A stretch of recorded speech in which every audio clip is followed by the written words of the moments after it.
BNP সবসময় নির্বাচনে বিশ্বাসী। পিআরের ব্যাপারে যে বিষয়গুলো আলোচনা আসছে, পিআর এই যে আজকে এখানে কয়েক হাজার মানুষ ৩-৪ কিলোমিটার রাস্তা দাঁড়িয়েছে, আপনারা জিজ্ঞেস করেন একজন মানুষও পিআর কী জিনিস বুঝে না।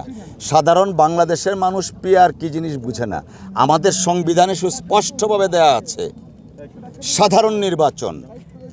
সেই সাধারণ নির্বাচন পিআরের জন্য আলাদা সাংবিধানিক সংশোধনের প্রয়োজন আছে, আলাদা আইন প্রণয়ন করতে হবে।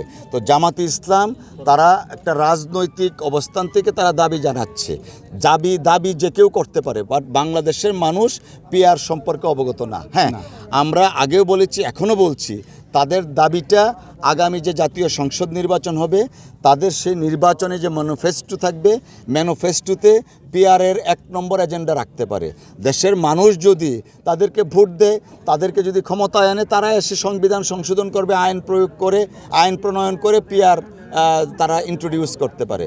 বাট অ্যাজ ইট স্ট্যান্ড, অর্থাৎ বর্তমান অবস্থার প্রেক্ষিতে পিআরের মাধ্যমে কোনো নির্বাচন হবে সেটা আইনে নেই, সংবিধানে নেই, দেশের মানুষও সেটা চাচ্ছে না। ধন্যবাদ সকলকে।